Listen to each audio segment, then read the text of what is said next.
Pero buenas noches, ¿me logra escuchar? ¿Me confirma, por favor?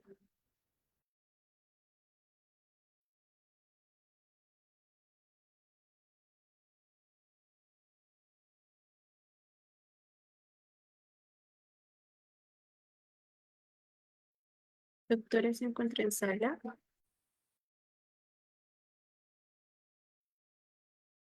Buenas noches, señorita. Si me encuentro en sala, Podemos dar inicio. ya.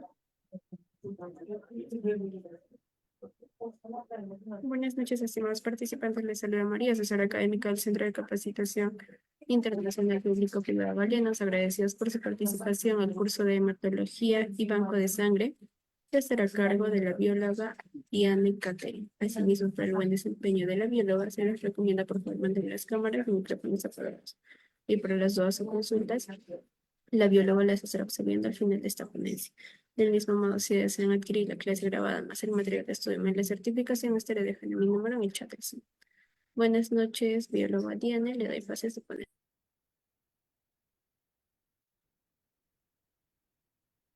Ya, señorita, muchas gracias por la presentación. Voy a pasar a...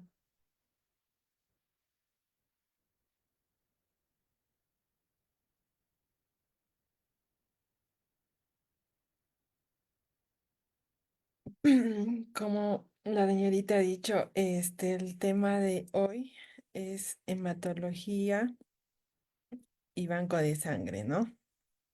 Para lo cual vamos a comenzar a ver, algunos conceptos básicos sobre qué es la hematología, ¿no? La hematología, este, es el estudio de las células sanguíneas y de la coagulación.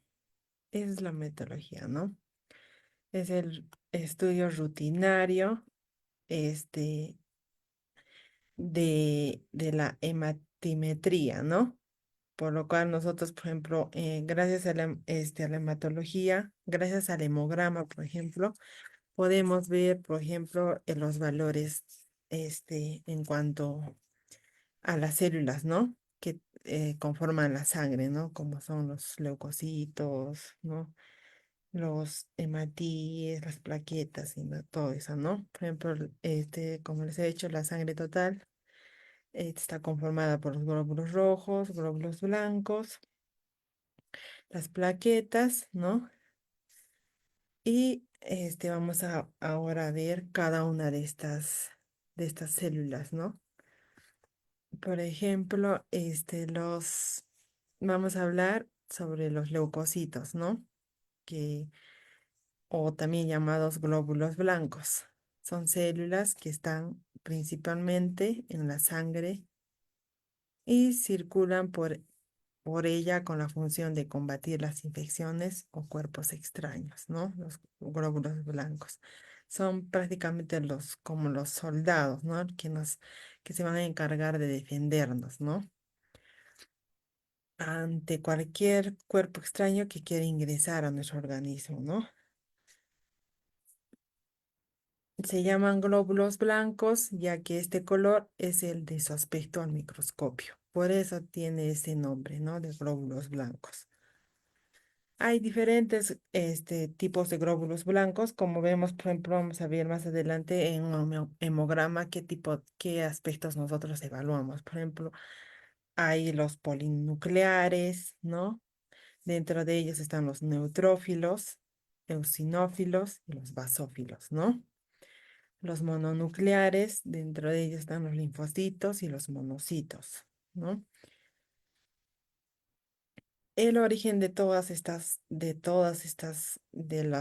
los glóbulos blancos, pues es a partir de las células madre de la médula ósea, ¿no?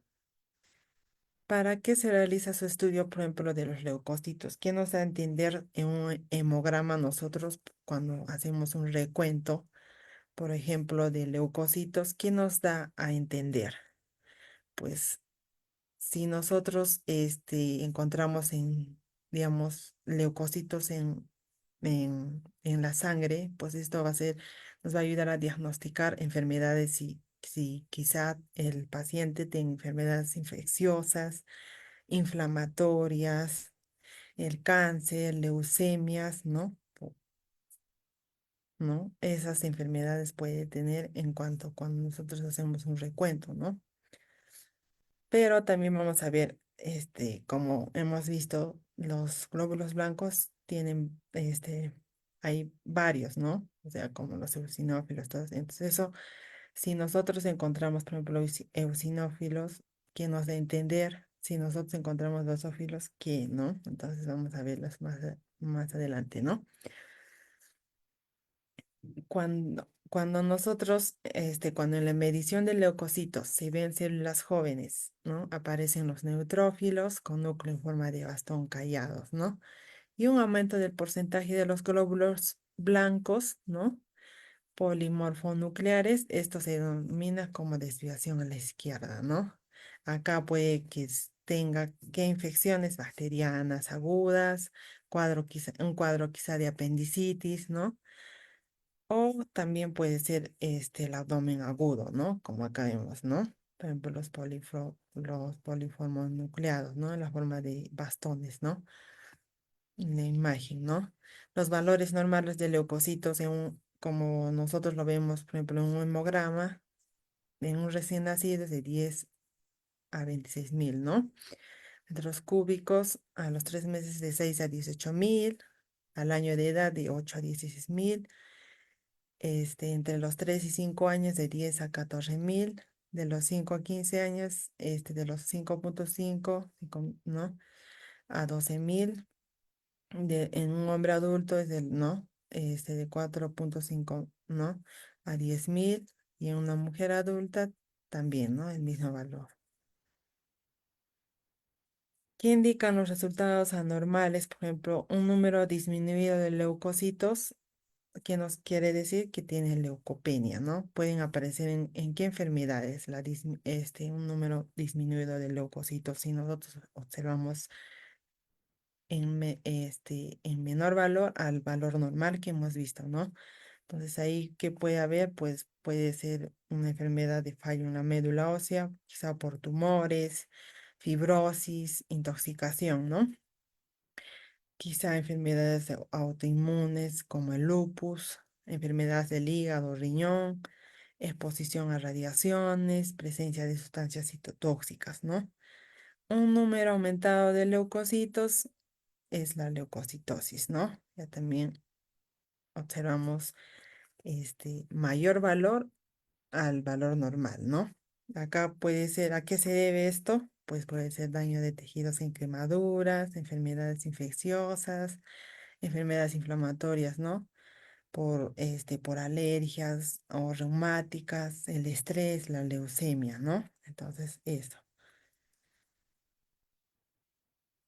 También se puede deber a que nosotros, los medicamentos también pueden alterar este número ¿no? de leucocitos en nuestro organismo. Pueden causar un aumento. ¿Qué medicamentos? Por ejemplo, mira, si nosotros estamos tomando quizá la efiniafrina, el allopurinol, la cortisona, ¿no? El cloroformo, la heparina, ¿no? Estos medicamentos hacen que los leucocitos, este, aumenten su valor, ¿no? Disminuyen, ¿no? Puede disminuir cuando nosotros estamos ingiriendo qué medicamentos, por ejemplo, los antibióticos o sulfonamidas, los antihistamínicos, los antitiroideos, los barbitúricos, los diuréticos, ¿no? Esos medicamentos. Como les había dicho, tenemos, ¿no? Hay diferentes grupos de glóbulos blancos, los llamados polimorfonucleares y los mononucleares, ¿no? Acá tenemos, por ejemplo, vamos a tocar lo que son los polimorfonucleares, que esta consta de en qué, en los neutrófilos, eosinófilos, basófilos, linfocitos y mononucleares, en donde los mononucleares están los linfocitos y monocitos, ¿no? El valor, por ejemplo, en los neutrófilos de 55 a 70%, en los eosinófilos de 1 al 4%, En basófilos, de 0 a 1%, de 25 a 100, ¿no? Acá, milímetros cúbicos. Los linfocitos de 20 a 40%, los monocitos de 2 a 8%, ¿no? O sea, los valores es así. Y acá vemos, ¿no? Por ejemplo, los leucocitos. Los leucocitos, los neutrófilos, ¿no? Los neutrófilos acá lo podemos observar. Son los más numerosos, ¿no? Y porcentualmente los más significativos, ¿no? Que se encuentran, ¿no? Su función es la fagocitosis de los neutrófilos, ¿no? De los neutrófilos. Que se extiende como si fuera una absorción, y digestión de sustancias extrañas, ¿no? Por ejemplo, si nosotros, este, tenemos, digamos, neutrófilos en mayor cantidad al valor normal, pues esto nos puede indicar que quizá el paciente tenga una infección bacteriana, algo así, ¿no? A eso nos vamos, ¿no? En cuanto, mira, por ejemplo, los eosinófilos llaman así, ¿por qué? Por el color rojo en el que aparecen, ¿no?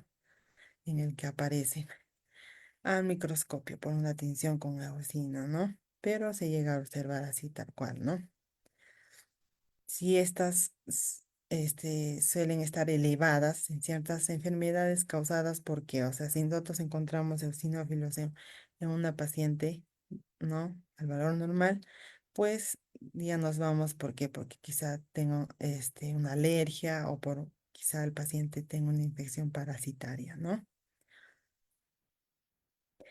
Los basófilos, pues, suelen ser el primer signo de una crisis blástica, ¿no? Una fase acelerada de la leucemia. Si nosotros encontramos basófilos, pues nosotros ya nos vamos aquí, a que quizá el paciente tenga una leucemia, ¿no? Mieloide crónica, ¿no? Entonces acá observamos, por ejemplo, los basófilos, ¿no? En donde están las flechitas verdes, ¿no? Entonces, una vasofilia persistente puede indicar que una enfermedad mieloproliferativa, ¿no? Diagnóstico de la leucemia basófila. Entonces, eso nos da a entender, por ejemplo, si encontramos basófilos. En cuanto a los mononucleados, como por ejemplo los linfocitos y los monocitos, ¿no? Acá tenemos los monocitos y linfocitos. Tienen un núcleo celular único y pequeño. Sus funciones son combatir, por ejemplo, infecciones virales y bacterianas. Si nosotros encontramos en mayor cantidad, pues nos vamos a que quizá el paciente tiene una infección viral, bacteriana, crónica, ¿no? Algo así. Y otro grupo de células, por ejemplo, es los glóbulos rojos, ¿no? ¿No? O también conocidos como eritrocitos o hematíes, ¿no? Estas son las células sanguíneas que contienen en su interior la hemoglobina, ¿no?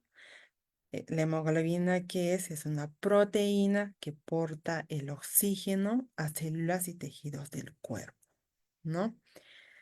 Los hematíes tienen una forma bicóncava, ¿no?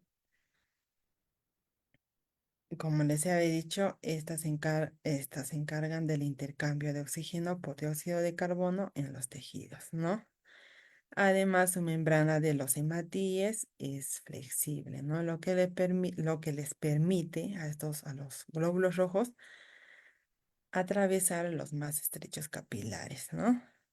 La hemoglobina, como les he dicho, es una proteína que contiene el hierro. Vamos a verlo también porque también es parte del hemograma que, ¿no? Que nosotros en un hemograma tenemos que analizar, ¿no? Por ejemplo, la hemoglobina es el que le da el color, ¿no? El color rojo a la sangre, ¿no? ¿Por qué? ¿Por qué? ¿Por qué le da ese color? Porque Vamos a tiene comprar con gaseosa. hierro, ¿no? De allá, pues. Los Sí. valores No, del otro. normales de glóbulos rojos en la sangre, por ejemplo, en recién nacidos, desde 4 a 5 millones, al año de edad de 3,6 a 5 millones, ¿no? De los 5 a 15 años, de 4,2 a 5,2 millones, ¿no? En un hombre adulto, de 4,5 a 5 millones, ¿no? Entonces, por ejemplo, la interpretación de los resultados en cuanto a los glóbulos rojos, ¿no? Vamos a verlo, si tiene un valor disminuido, si en cuanto nosotros a los glóbulos, al recuento de glóbulos rojos vamos a encontrar en un valor disminuido, puede ser a qué se debe a una alteración en la dieta, quizá anemias diversas, el cáncer, ¿no? Enfermedades sistémicas, a causa también del embarazo, quizá hemorragias, ¿no? Hacen de que perdamos mucha sangre y obviamente que va a bajar la hemoglobina, entonces, ¿no? Los valores aumentados, ¿a qué se debe? ¿No? ¿A qué? A que quizá la paciente tenga cardiopatías, enfermedad pulmonar crónica, estancia en gran altitud, ¿no? Las personas que viven en gran altitud, por ejemplo, tienen cantidad elevada lo que son los glóbulos rojos, ¿no? Y eso, por ejemplo, se llama la poliglobulia, ¿no? Que en ese caso, por ejemplo, en estos casos de la poliglobulia, pues se hace el tratamiento de qué? De la sangría, ¿no? Se le extrae sangre, por lo menos una unidad, ¿no? Para que así pueda disminuir, ¿no? Porque eso también ¿en qué les afecta? En que el paciente cuando tiene poliglobulia, por ejemplo, este, tenga la presión alta, tenga mareos, ¿no? A veces hasta se llega a desmayar, entonces, por eso que ellos siempre se hacen su sangría, ¿no? Cada mes, ¿no? Sacarles, porque su sangre es muy espesa, mucha concentración de glóbulos rojos, ¿no? Y en cuanto a los glóbulos rojos, vamos a hablar, por ejemplo, de la eritropoiesis, ¿no? La hematopoiesis. ¿Qué es la hematopoiesis? Es el proceso de formación, ¿no? De desarrollo y madurez de los elementos formes de la sangre, ¿no? ¿Cuáles son los elementos formes? Por ejemplo, en cuanto a la eritropoiesis, es la formación de los glóbulos rojos, ¿no? ¿Mediante qué? Mediante la eritropoyetina, ¿no? En cuanto a los glóbulos blancos, la leucopoiesis, ¿no? Y la trombopoiesis es en cuanto a las plaquetas, la formación de las plaquetas, ¿no? Acá vamos a ver unas figuras en donde les estoy mostrando en cuanto a la eritropoiesis, por ejemplo, ¿no? Acá, por ejemplo, este proceso pasa, por ejemplo, en la médula ósea, ¿no? Acá es el glóbulo rojo va a pasar por varias etapas, ¿no? De madurez. Por ejemplo, primero la célula madre va a pasar a formar un proeritoblasto, seguidamente por el eritoblasto, ¿no? Después el normoblasto, luego pasa al reticulocito y finalmente en la sangre periférica lo vamos a encontrar como eritrocito, ¿no? Y en cuanto a la leucopoiesis, ¿no? Que es la formación de los glóbulos blancos, pues acá tenemos la célula madre, que es la hematocitoblasta, ¿no? Esta se forma, puede tener estas tres formas, que es el mioblasto, linfoblasto, monoblasto, ¿no? Entonces el monoblasto, acá lo vemos, ¿no? El linfoblasto es el linfocito, ¿no? Y el mieloblasto, pues va a pasar por el progranulocito, que va a formar un basófilo, un sinófilo o un neutrófilo, ¿no? La leucopoiesis también, todo este proceso pasa en la médula, se da en la médula ósea, ¿no? Y por último, la trombopoiesis, ¿no? Acá. Comienza por el megacarioblasto, promegacariocito, megacariocito granular, megacariocito liberador de plaquetas y finalmente las plaquetas, ¿no? Por ejemplo, la trombopoiesis se desarrolla en el nicho vascular de la médula ósea, ¿no? Nada. Y ya, gracias a que se desarrolla, por ejemplo, ahí participa aquí la trombopoietina, ¿no? ¿Qué es la trombopoietina? Pues la trombopoietina es el principal factor regulador, ¿no? De la megacariopoiesis, ¿no? La trombopoietina, por ejemplo, se produce esta en el hígado y puede sintetizarse también del riñón, ¿no?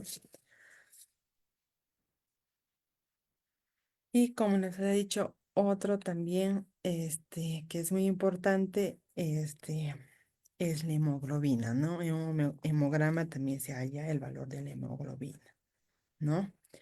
Entonces, la hemoglobina, como lo habíamos explicado, la hemoglobina es la proteína que contiene hierro, ¿no? Por eso es que cuando nosotros hacemos un descarte de anemia, pues sale, digamos, la anemia, el paciente con la hemoglobina baja, pues, ¿qué hacemos?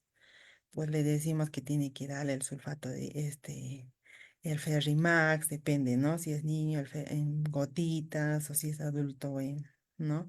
Todo aquel medicamento que tenga hierro para que así pueda, ¿no? Aumentar la hemoglobina, ¿no? Y esto otorga el color rojo a la sangre, ¿no? Esta proteína otorga el color rojo a la sangre, como se ha dicho, ¿no? Se encuentra en los glóbulos rojos, la hemoglobina, y es la encargada del transporte del oxígeno por la sangre desde los pulmones a los tejidos. También tiene la función de transportar el CO2, ¿no? Que es el producto del desecho del proceso de la producción de energía, ¿no? Lo lleva a los pulmones, desde donde es exhalado al aire, ¿no?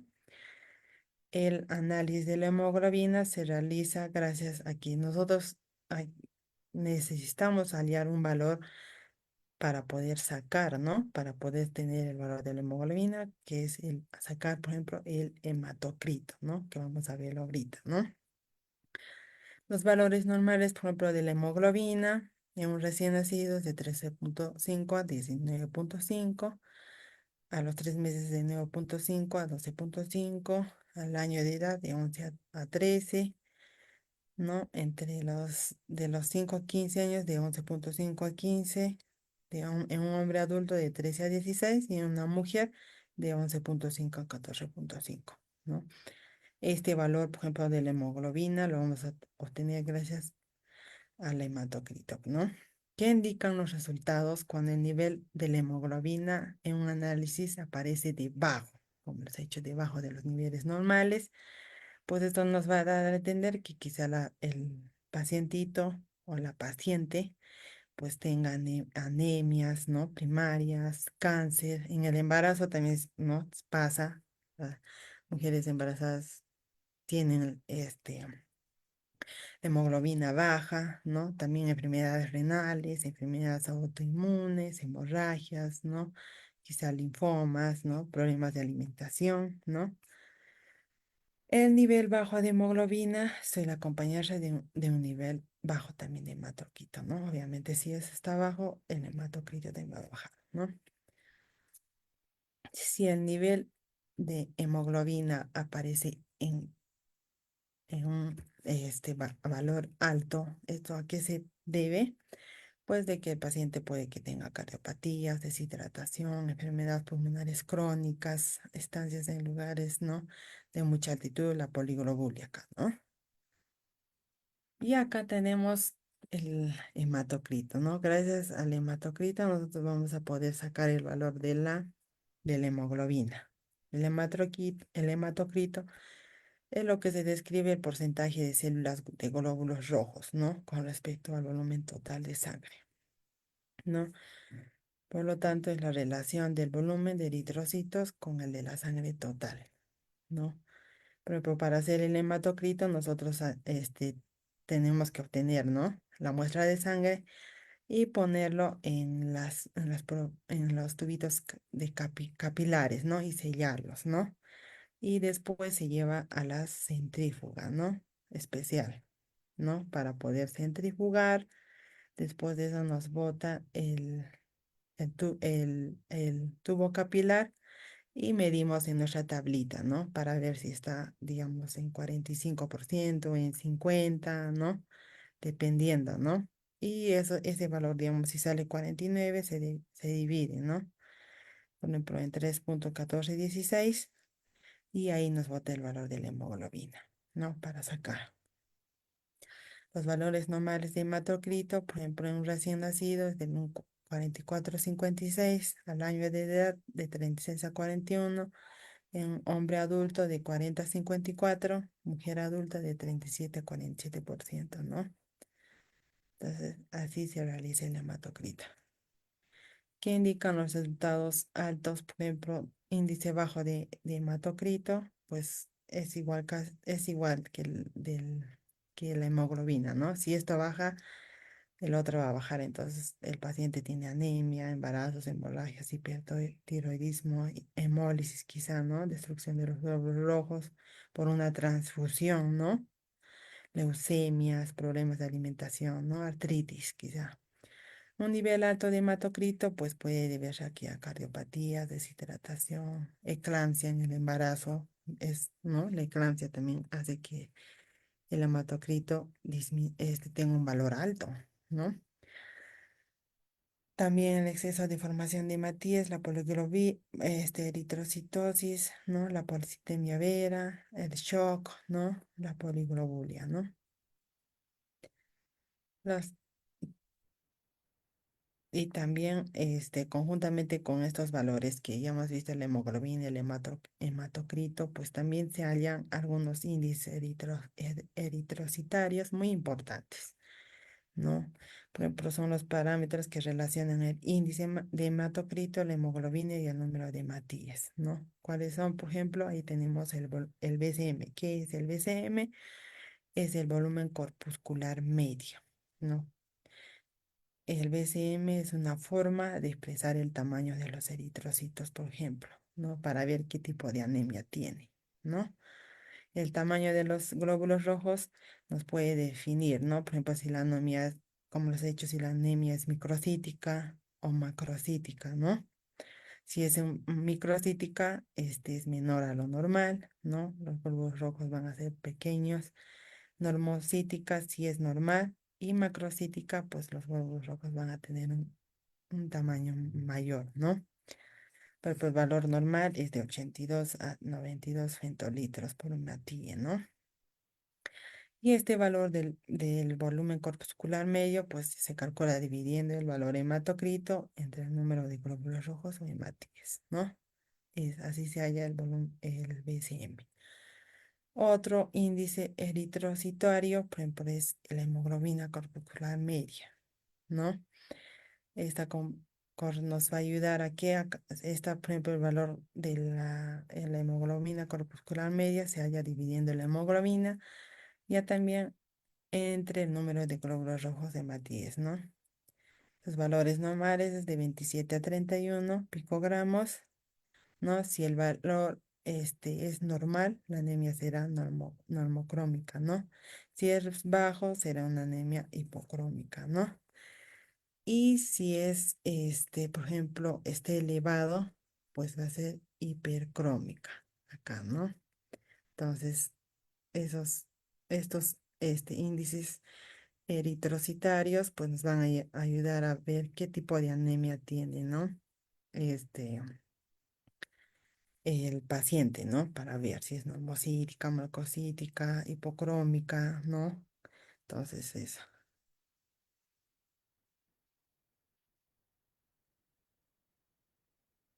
Y también otro índice eritrocitario, por ejemplo, es la concentración de hemoglobina corpuscular media también, ¿no? Es la concentración de hemoglobina comparado con el hematocrito acá. Y en el adulto sus valores normales son de 32 a 36%, ¿no? Por ejemplo, acá ya también, por ejemplo, tenemos un cuadrito, ¿no? Por ejemplo, del volumen corpuscular medio, ¿no? De la hemoglobina corpuscular media y de la concentración de hemoglobina corpuscular media, ¿no? Y acá están los valores, ¿no? Cuando es una anemia normocítica de 82 a 92, el valor de 25 a 30, y acá de 32 a 36, ¿no? Anemia macrocítica de 95 a 150 va a estar ¿no?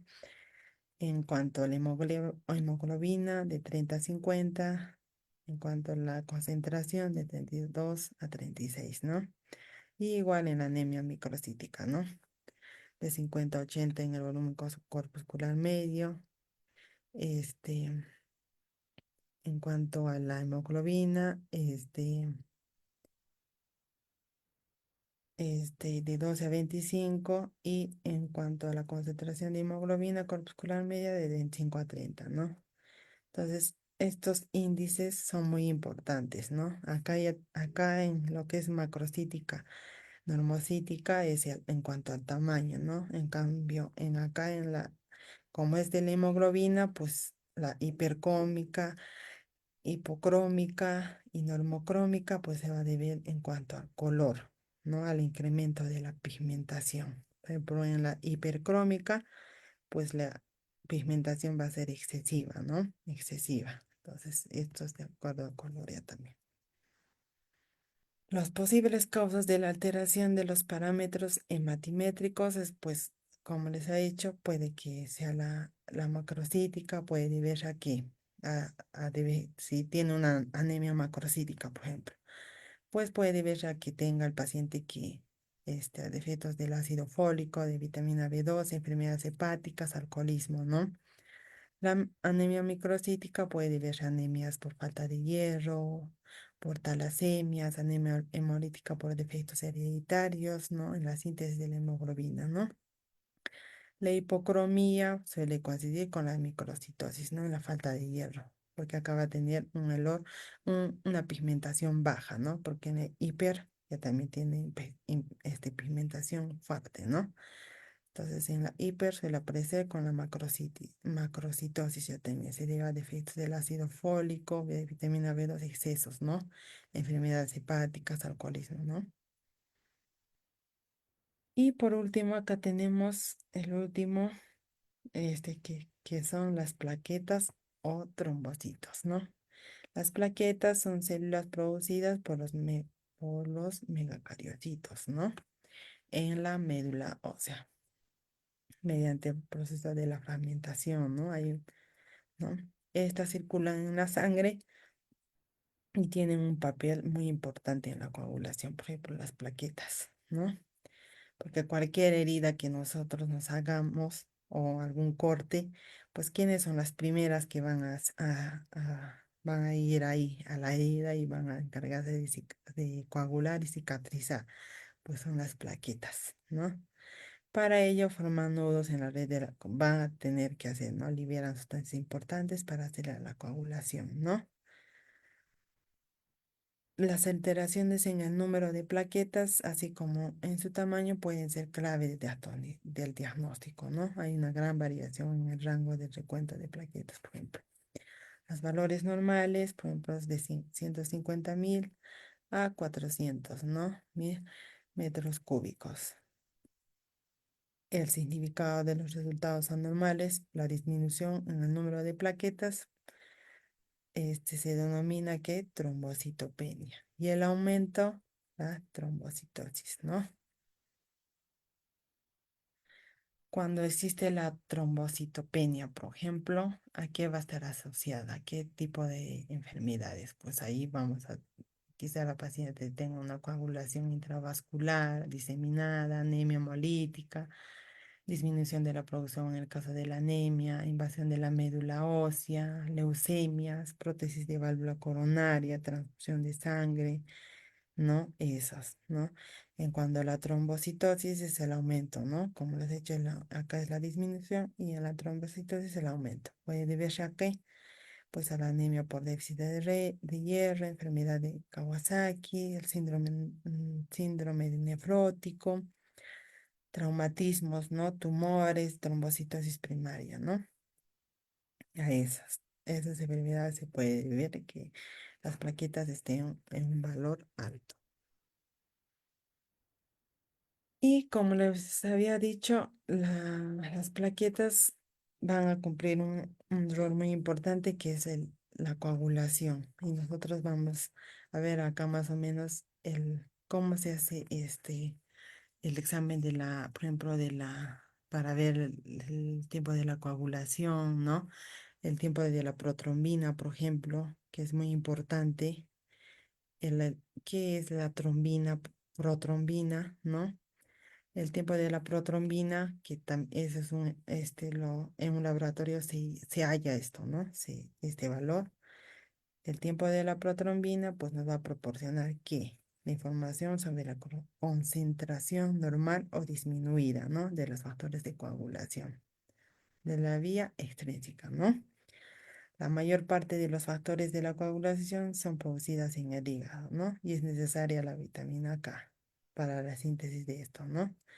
El tiempo de protrombina examina las proteínas especiales llamadas factores de coagulación, ¿no? Para ayudar a coagular la sangre. El aumento en el tiempo de protrombina puede deberse a que si este valor va, o sea, va a aumentar, ¿no?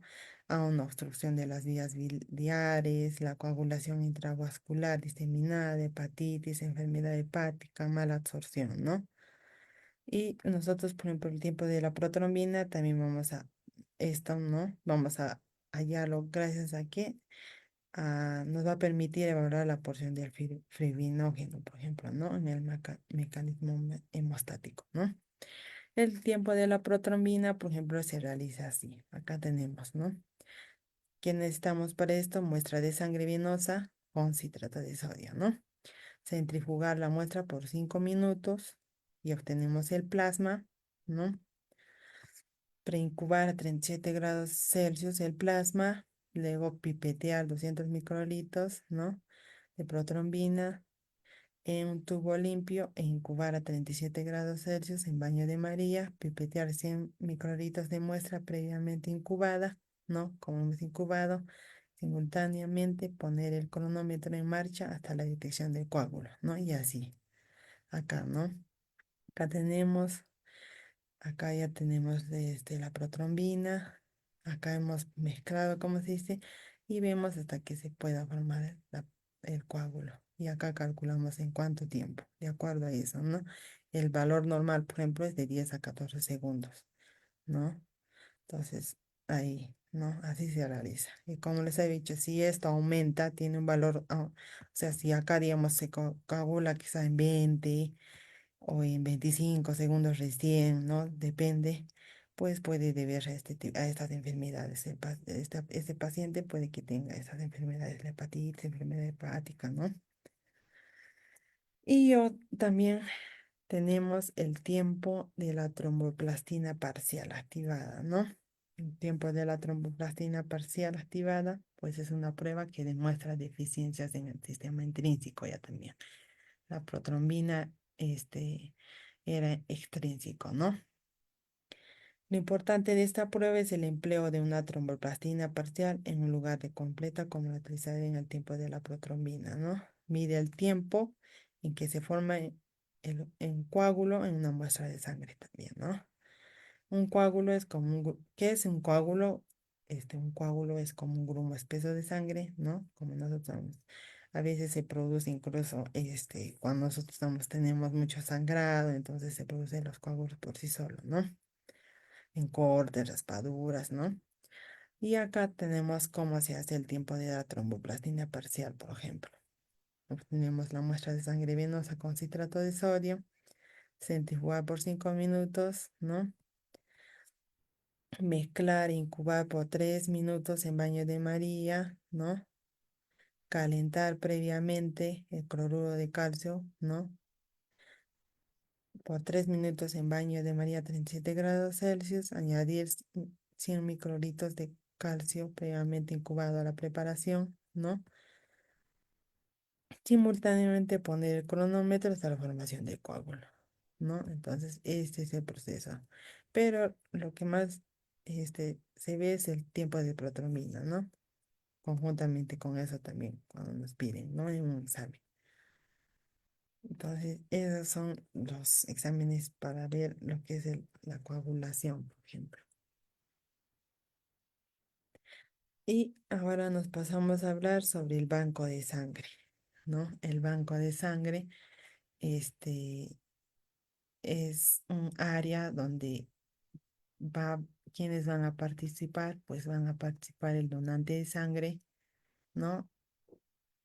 Va a ir, por ejemplo, ¿no? A un banco de sangre en donde, ¿qué se va a realizar? Por ejemplo, un banco de sangre se va a realizar la extracción, el fraccionamiento y la distribución.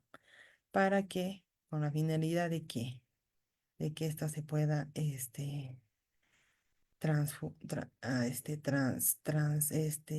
hacer una transfusión sanguínea hacia un receptor que lo necesite, ¿no? Esa es la función. Y aquí vamos a hablar más o menos de la transfusión sanguínea, por ejemplo. ¿Qué es la transfusión sanguínea? Es un procedimiento que tiene como objetivo corregir la deficiencia de un componente específico, ¿no? De la sangre, en lo que se respecta a la capacidad de transporte de oxígeno, ¿no? En este proceso se introduce la sangre de un donante a la sangre del propio receptor extraído, ¿no? Con anterioridad. Entonces, esa es la transfusión sanguínea. Vamos a ver quiénes pueden, por ejemplo, donar sangre. Todas las personas adultas que gocen de buena salud. Quienes necesitan de la donación voluntaria de sangre, las mujeres o bebés que tengan complicaciones durante el embarazo, parto, ¿no? Pacientes quemados, pacientes que sufren accidentes de tránsito, pacientes que son operados, pacientes con cáncer, pacientes que recibirán trasplante de órganos, ¿no? Estos, ¿no? Y en cuanto a quienes no pueden donar sangre, pues son los trabajadores sexuales, drogadictos, personas con VIH, hepatitis, malaria, sífilis, chagas, ¿no? Personas con tatuajes, ¿no? Mujeres gestantes, ¿no? Mujeres que estén menstruando, ¿no? Esas personas no pueden donar sangre. Los exámenes que se realizan para el almacenamiento de sangre cuando nosotros recibimos un paciente que va a donar sangre, ¿no? Que va a donar. Entonces una vez que nosotros ya tengamos al donante, vamos a tener que hacer una serie de exámenes a esa, ¿no? Al paciente, ¿no? Por ejemplo, lo primero que vamos a hacer es determinar el grupo sanguíneo, el factor RH, las pruebas de detección de anticuerpos, ¿no? Vamos a también hacer el virus, si quizá tenga el paciente tenga el virus de la hepatitis B, C, virus de la inmunodeficiencia, el VIH, sífilis, ¿no? Entonces, todo eso vamos a evaluar, ¿no? En el paciente. Cuando nosotros ya tenemos, por ejemplo, hemos dicho que vamos a lo primero es determinar el grupo sanguíneo, ¿no? El grupo sanguíneo es una clasificación de la sangre de acuerdo con las características presentes, ¿no? Uno en las superficies de los glóbulos rojos y en el suero de la sangre, ¿no? Para ver si es grupo A, grupo B, ¿no? De acuerdo, ¿no? Por ejemplo, el grupo A va a tener el anti-B, el grupo B el anti-A, el grupo AB, por ejemplo, ninguno, y el grupo O, el anti-A y el anti-B, ¿no? Los antígenos, ¿no? El sistema ABO es la clasificación, como he dicho, es la sustancia que determina el grupo, ¿no? Ya que se puede decir A, B, ¿no? AB, ¿no? O, ¿no? Determina el grupo sanguíneo, ¿no? Y según su composición encontramos cuatro, el A, el B, el AB y el O, ¿no? En cada uno de estos grupos los hematíes tienen un antígeno, como les he dicho, que los diferencia. Por ejemplo, el antígeno A, el grupo A, el antígeno B. Acá el grupo AB, el antígeno A y B tienen, ¿no? Y el grupo O no tiene antígenos. Por ejemplo. Y como acá, ¿no? Entonces, eso es el sistema ABO. Y acá tenemos, por ejemplo, tipos de sangre. Por ejemplo, acá, mira, tipo de sangre A positivo puede donar A positivo, AB positivo, pero puede recibir de quiénes, de lo positivo, de lo negativo, del A positivo, del A negativo, ¿no? El A negativo, por ejemplo, puede donar al A positivo, al A negativo, al AB positivo y al AB negativo, pero puede recibir solo del O negativo y del A negativo, ¿no? En cuanto al B positivo, del B positivo, puede donar al B positivo y al AB positivo. Puede recibir del O positivo, del O negativo, del B positivo y del B negativo, ¿no? Y así, por ejemplo, del AB positivo puede donar solo al AB positivo, por ejemplo, pero puede recibir de todos los grupos sanguíneos, ¿no? Del A positivo, del A negativo, del B positivo, del B negativo, ¿no? Y mira, por ejemplo, acá tenemos otro ejemplo del O negativo, puede donar a todos los grupos sanguíneos, ¿no?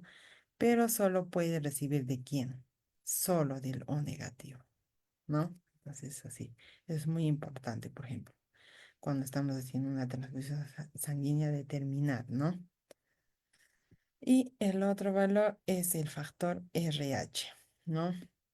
El factor RH, pues acá esto nos va a ayudar, por ejemplo, a clasificar, por ejemplo, el grupo sanguíneo, si es positivo o si es negativo, ¿no?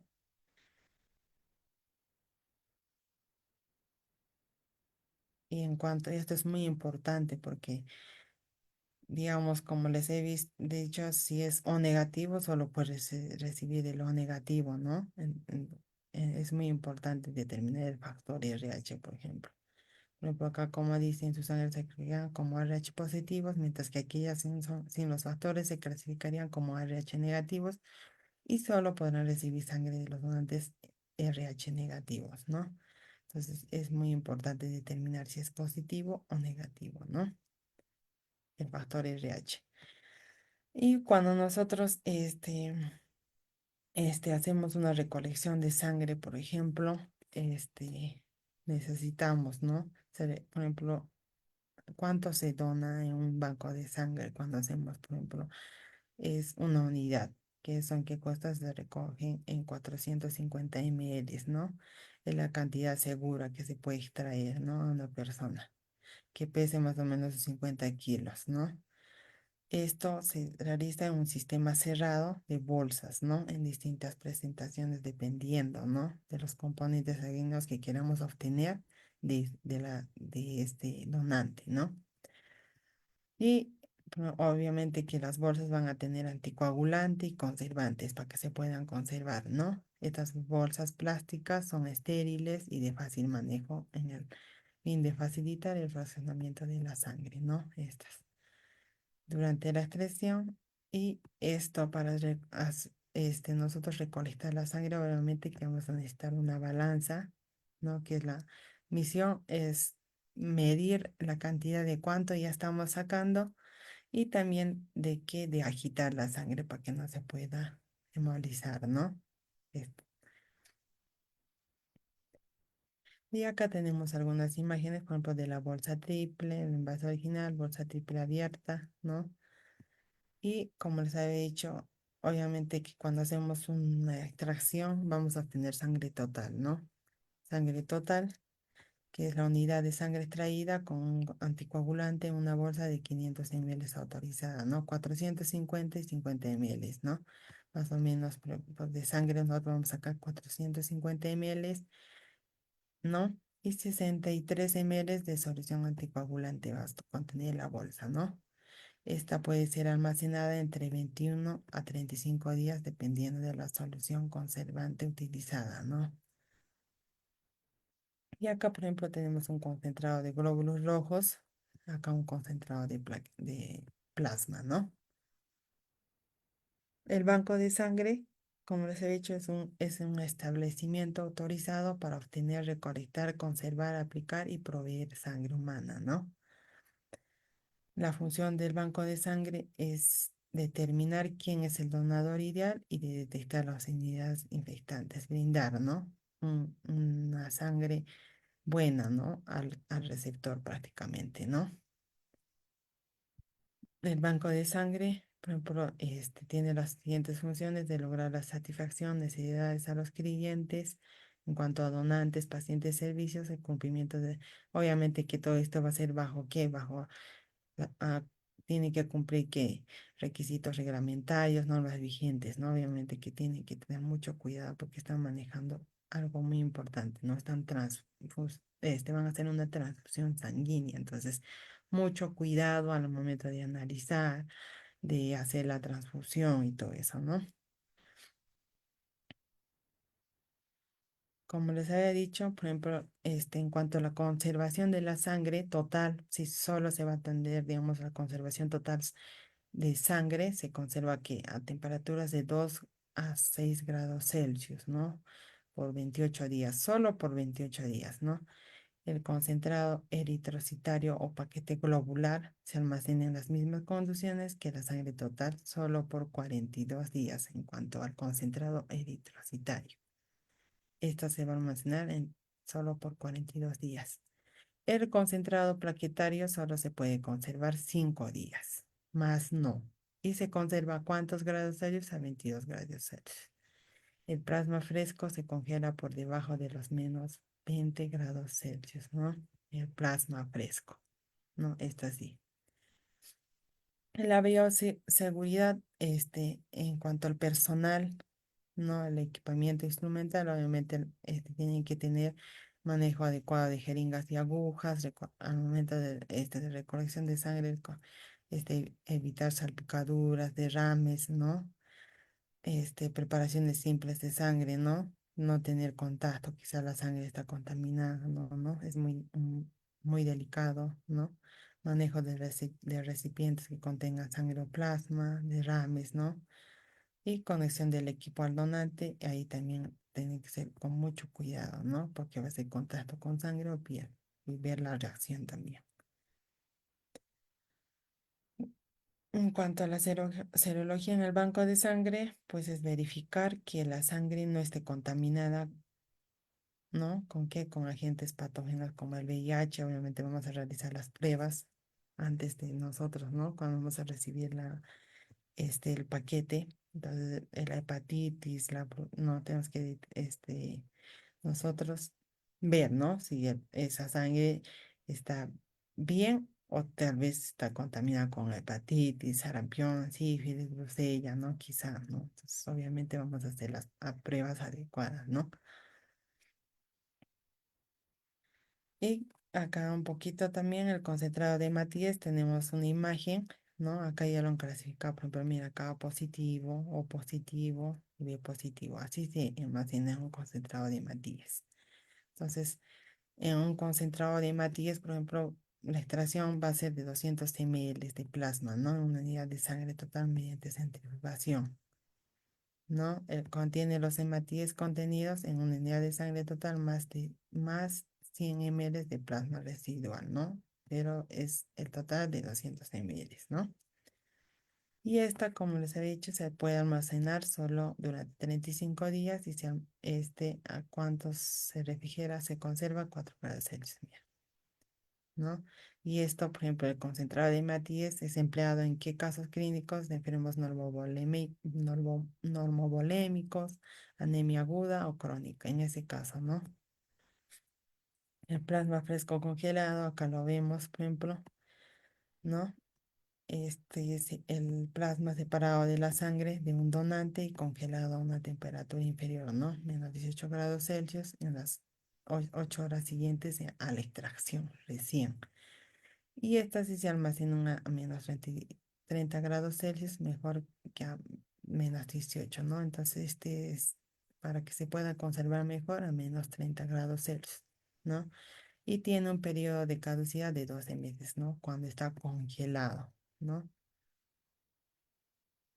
Y el concentrado plaquetario, por ejemplo, esta corresponde a las plaquetas obtenidas de una unidad de sangre, ¿no?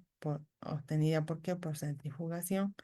Contienen aproximadamente el 60-80% de las contenidas en una unidad de sangre total en un volumen reducido de plasma de 50 a 70 ml, ¿no? Acá.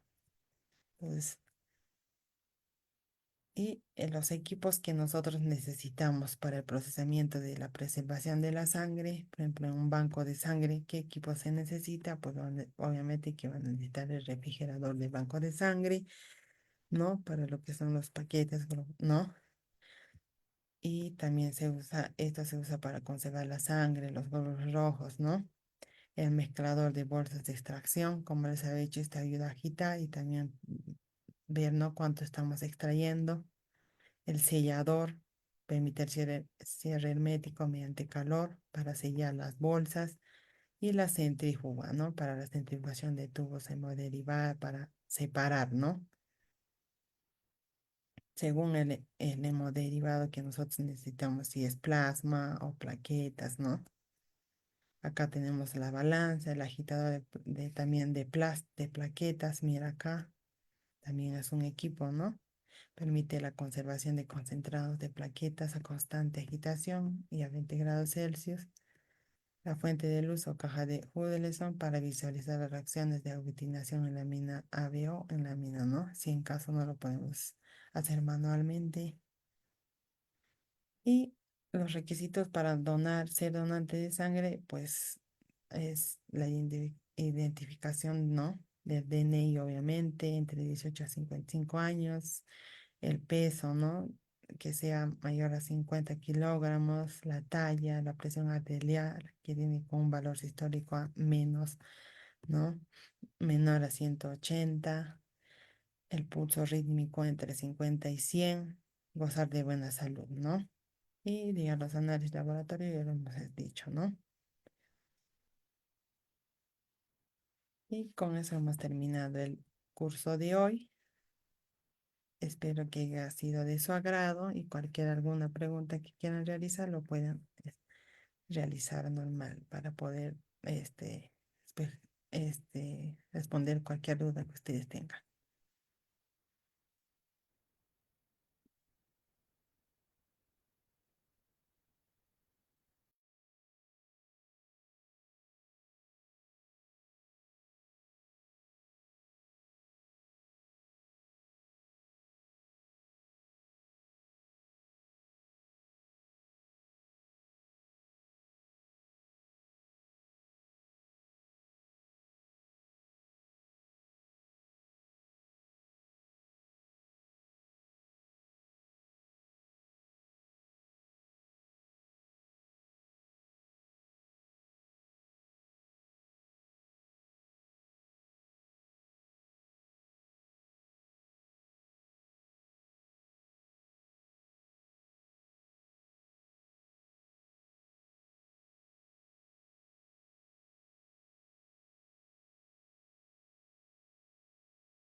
Ya que no hay preguntas, vamos a dar por finalizada la sesión de hoy, el curso de hoy. Espero que haya sido de su agrado y muchas gracias por haber participado en el curso de hoy y que tengan una bonita noche. Gracias.